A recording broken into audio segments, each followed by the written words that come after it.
নমস্কার বন্ধুরা, পাড়ার রান্নাঘরে স্বাগত। তো আজকে দেখুন রান্নাটা একটু আগেই বসিয়ে দিয়েছি, তো একটু কাজের ছিল, তারা ছিল, তাই দেখুন আমি প্রথমে এঁচড় কেটে নিয়েছি, একদম নরম কচি কচি এঁচড়, আর আলু কেটে আর লবণ আর হলুদ দিয়ে সিদ্ধ বসিয়েছি দেখুন। আর এটা সিদ্ধ হয়ে গেছে, একটু আগেই বসিয়ে দিয়েছিলাম। তো আজকে আমি এঁচড় দিয়ে সর্ষে পোস্ত একটু ঝালঝাল করব। তো দেখুন এই রান্নাটা কেমন হয়। এঁচড় তো আপনারা অনেকভাবেই খেয়েছেন, আশা করছি এরকমভাবে বানালে অবশ্যই আপনাদের খুব ভালো লাগবে। তো দেখুন এই এঁচড়টা সিদ্ধ করে ঢেলে নিয়েছি। এই যে দেখুন এঁচড় আর আলু ভালো করে সিদ্ধ করে নিয়েছি। আর এখানে নিয়েছি আধখানা পেঁয়াজ, আর 3 টুকরো আদা, আর গোটা 5 রসুন, আর নিয়েছি সর্ষে। দেখুন সর্ষেটা কিন্তু সাদা সর্ষে, লাল সর্ষে না, সাদা সর্ষে, আর পোস্ত। তো 10 টাকা প্যাকেটের পোস্ত আর সর্ষে নিয়েছি। আর প্রথমে এই যে মশলাটা করে নেব। দেখুন আদা, রসুন, পেঁয়াজ সব একসঙ্গে আমি ভালো করে বেটে নেব। তো এই মশলাটা, রান্নাটা কিন্তু দারুণ হয়, একদম খুব সুন্দর, আর অল্প উপকরণে হয়ে যায়, খুব বেশি ঝামেলা হয় না, আর রান্নাটাও কিন্তু চটজলদি হয়ে যায়। তো আমি এইগুলো প্রথমে আদা, রসুন, পেঁয়াজ সব একসঙ্গেই বেটে নেব। একসঙ্গে বেটে নিলে কিন্তু খুব অসুবিধা হবে না। তো আপনারা চাইলে আলাদাও বাটতে পারেন, আবার একসঙ্গেও বাটতে পারেন। যেহেতু অল্প মশলা, তাই আমি সব একসঙ্গেই বেটে নেব। পেঁয়াজটা একটু থেঁতো করে নিচ্ছি যাতে বাটতে সুবিধা হয়। তো আপনারা চাইলে মিক্সি করতে পারেন। তো আমি যেহেতু শিলে, আমাদের গ্রামে শিল ব্যবহার হয়, আর আমাদের ততও আর্থিক হয়নি, উন্নতি হয়নি যে আমরা একটা মিক্সার কিনবো। তো দেখুন শিল নোড়াতেই এই যে বেটে নিচ্ছি, একদম নরম করে মিহি করে বেটে নেব। তো দেখতেই পাচ্ছেন আমার কিন্তু রান্নাঘরটা একদম খুব সাধারণের থেকেও কিন্তু আমরা একদম একটু রয়েছি, নিকম রয়েছি দেখুন। তো এই যে ভালো করে মিহি করে আমি আদা, রসুন, পেঁয়াজ সব একসঙ্গে বেটে নিচ্ছি। তো যেহেতু আমরা গ্রামে থাকি, গ্রামে কিন্তু খুব একটা বড়লোক বা পাকার বাড়ি এসব দেখা যায় না। তো আমরাও সেরকম একদম সাধারণ বাড়ি ঘর, আর সাধারণ দেখুন রান্নাঘর, একদম আমরা সাধারণ পরিবার। তো এটাকে ভালো করে বেটে নিলাম। এবার এরই সাথে বেটে নেব সর্ষে আর পোস্ত। অবশ্যই এখানে সাদা সর্ষে দেবেন, লাল সর্ষে দেবেন না, লাল সর্ষে দিলে কিন্তু তেতো হয়ে যাবে। সাদা সর্ষে দিয়েছি, আর একটু অল্প জল দিয়ে বেটে নেব। আর ও দেখুন জল দিতে এসছে। তো সর্ষে পোস্ত যেমন বাটে ওইভাবেই বেটে নেব, একটু মিহি করে বেটে নেব।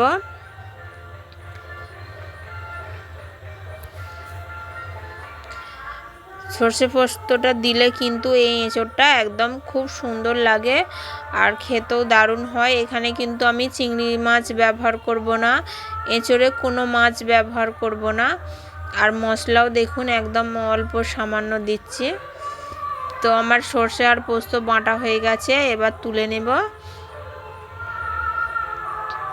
সর্ষে পোস্ত দেখুন বাটা হয়ে গেছে, তুলে নেব। এবার মূল রান্নায় চলে যাব। আর শিলটা আমি অবশ্যই ধুয়ে নেব, জলটা ফেলবো না, শিল ধোয়া জলটা কিন্তু নিয়ে নেব। তো দেখুন এখানে কড়াইয়ে দেব সর্ষের তেল, একটু বেশি করেই সর্ষের তেল দিলাম। দেখুন 2 চামচের মতো সর্ষের তেল দিয়েছি। দিয়ে এবার তেলটাকে ভালো করে গরম করে নেব, যাতে একদম ধোঁয়াটা পর্যন্ত তেলটাকে গরম করে নেব, না হলে কিন্তু এঁচড়টা ভাজবো, এঁচড়টা কিন্তু এর গায়ে লেগে যাবে। তো আমি এখানে প্লেটে এঁচড়গুলো বেছে নিচ্ছি। আলু আর এঁচড় একসঙ্গে তো সিদ্ধ করেছিলাম। আর এই যে দেখুন শুধু এঁচড়গুলো নিয়েছি, আলুগুলো ভাজার দরকার নেই, না ভাজলেও হবে। আর তেলটা কিন্তু আমি খুব গরম করেছি, দেখুন কড়াই কিন্তু একটুও লাগছে না। আর তেলটা হালকা গরম হলে কিন্তু এঁচড়গুলোর গায়ে লেগে যাবে। আর তেলটা অবশ্যই একটু ভালো করে গরম করবেন। আর এই দেখুন আমি ভেজে নিয়েছি, খুব একদম লাল লাল করে ভাজিনি, ওরই মধ্যে আমি ভেজে নিয়েছি। তো দেখুন ভাজা হয়ে গেছে, আমি তুলে নিচ্ছি এঁচড়গুলোকে। অবশ্যই একটু ভেজে নেবেন। আর আপনারা যদি চান তো না ভাজলেও চলবে, তো একটু ভেজে নিলে আর একটু ভালো হবে। আর এই যে প্রথমে তো লবণ হলুদ দিয়েছিলাম, এতে ভেজে নিলাম। এবার কড়াইয়ের মধ্যে আবারও দেব সর্ষের তেল, আবারও দিলাম 2 চামচ মতো সর্ষের তেল। আর এই রান্নাটা খুব অল্প উপকরণে হয়ে যায়। তো দেখেছিলেন দুদিন আগে কিন্তু প্রচুর ঝড় বৃষ্টি হয়েছিল, সেই জন্য দেখুন আমার রান্নাঘরটা এখনও ভালো করে শুকায়নি। তো এখানে আমি দিয়ে দিলাম অল্প জিরে, গোটা জিরে দিয়েছি। জিরেটাকে ভালো করে একটু ভেজে নেব। জিরেটা ভাজা হয়ে গেছে দেখুন। এবার দিয়ে দেব আদা রসুন পেঁয়াজ সব একসঙ্গে যে বেটেছিলাম ওই মশলাটা, এটাকেও ভালো করে ভেজে নেব যাতে পেঁয়াজ আর রসুনের কাঁচা গন্ধটা চলে যায়। বেটে দিলাম, তার কারণ বেটে দিলে মশলাটা কিন্তু ঝপ করে ভাজা হয়ে যায়। তো বেটে দিলাম এখানে। আর এই যে দেখুন ভাজা হয়ে গেছে, খুব বেশি সময় লাগলো না, 1-2 মিনিট ভাজলেই হয়ে যাবে। এবার গুঁড়ো মশলা দেব, হলুদ গুঁড়ো, আর দেব লঙ্কা গুঁড়ো, অল্প লঙ্কা গুঁড়ো, এটা দেব রঙের তারে। এতে কিন্তু খুব বেশি ঝাল হবে না, একটু রং হবে। আর দিচ্ছি জিরে গুঁড়ো, আর দেব অল্প একটু ধনে গুঁড়ো। তো এখানে আমি সানরাইসের মশলা ব্যবহার করেছি, ধনে গুঁড়ো দিয়ে দিলাম। এবার দেখুন, এবার যে অল্প একটু জল দিলাম, শিলটা যে ধুয়ে রেখেছিলাম সর্ষে পোস্ত বেটে, ওই জলটাই দিয়ে দিলাম। দিয়ে মশলাটাকে একটু ভালো করে কষিয়ে নেব। মশলাটার তেল ছাড়া অবস্থা পর্যন্ত ভালো করে কষিয়ে নেব। তো দেখুন তেল ছাড়া অবস্থায় হয়ে গেছে, মশলাটা আমার ভালো করে কষানো হয়ে গেছে। এবার এর মধ্যে দিয়ে দেব আলুগুলো, সিদ্ধ করে রাখা আলুগুলো প্রথমে দিলাম, দিয়ে একটু ভালো করে কষিয়ে নেব মশলাটার সঙ্গে। তারপরে এঁচড়গুলো দেব। আর যেহেতু এইগুলো সিদ্ধ রয়েছে তাই এটা রান্না করতে খুব সময় লাগবে না। আর এবারে দিয়ে দেব এঁচড়গুলো। তো আপনারা এখানে কিন্তু চিংড়ি মাছ ব্যবহার করতে পারেন, আমি চিংড়ি মাছ ব্যবহার করলাম না যেহেতু পোস্ত দিয়েছি। আর আমার হাতের কাছে কিন্তু চিংড়ি মাছ আজকে ছিল না, তো আজকে কাজের খুব তাড়া ছিল, অনেকটাই বাড়িতে কাজ ছিল, তো বাজারও যাওয়া হয়ে ওঠেনি, তাই মাছ কেনা হয়নি। তো এখানে আমি দিয়ে দিলাম অল্প লবণ, স্বাদ মতো লবণ দিলাম। এবার ভালো করে এই যে দেখুন এঁচড় আর আলুর সঙ্গে ভালো করে মশলাটাকে মিশিয়ে নিয়েছি দেখুন ভালো করে। এবার জল দিয়ে দেব। এটা জলটা হচ্ছে সর্ষে পোস্ত বেটের যে শিল ধুয়েছিলাম সেই জলটা, তাই জলটা এরকম লাগছে, ভাববেন না যে এটা নোংরা জল। তো দেখুন আমি এখানে 2 বাটি মতো জল দিয়েছি, যেহেতু একটু গ্রেভি রাখবো। আর এর একটু গ্রেভি রাখলে কিন্তু খুব ভালো লাগবে, একদম শুকনো শুকনো করব না। তো খুব বেশি এটা সময় লাগবে না, তো খানিকটা ফুটে গেলেই আমার কিন্তু রান্না হয়ে যাবে। তো এবার ভালো করে আমি ফুটিয়ে নেব।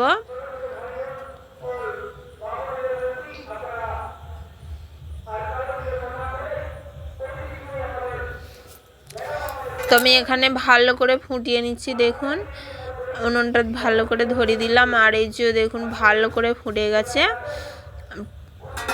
যেহেতু আলু আর হচ্ছে এঁচড় ভালো করে সিদ্ধ রয়েছে। দেখুন আলু দুটো ভেঙে দিচ্ছি, অবশ্যই 2টো আলু ভেঙে দেবেন, এতে তরকারিটা দেখতেও ভালো লাগবে আর খেতেও ভালো লাগবে।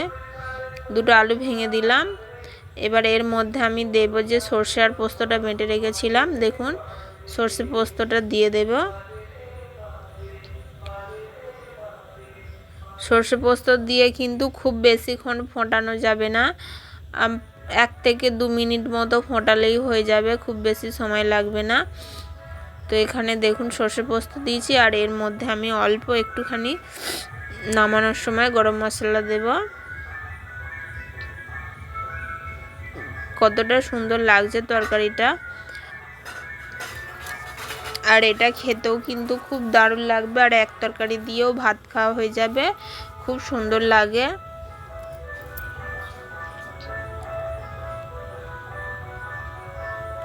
তো 1-2 মিনিট মতো আমি ফুটিয়ে নিয়েছি। এবার দেব সানরাইসের একটু গরম মশলা। আর সানরাইসের গরম মশলা মানেই কিন্তু রান্নার স্বাদ একদম আলাদা ধরনেরই করে দেয়। তো বেশি দিনই একদম ছোট্ট টেবিল চামচের 1 চামচ দিয়েছি। তো দেখুন এখানে আমার রান্না হয়ে গেছে। এবার রান্নাটা আমি নামিয়ে নেব। আর অবশ্যই হচ্ছে যে বাইরে যে গান শোনা যাচ্ছে ভাববেন না যে এখানে আমাদের বাড়িতেই চলছে, যেহেতু আমাদের এখানে শিবের গাজন শুরু হয়ে গেছে। তো আমাদের পাড়ার মধ্যে বারোয়ারি গাজন, তো গাজন শুরু হয়ে গেছে, ওখানে এখন সারা দিন মাইক চলবে। তো দেখুন রান্নাটা দেখতে কত সুন্দর লাগছে, দেখতেও যেমন দারুণ লাগছে আর খেতেও কিন্তু খুব সুন্দর লাগবে। অবশ্যই আপনারা বাড়িতে বানিয়ে খাবেন, আর ভালো লাগলে একটা লাইক একটা কমেন্ট করবেন।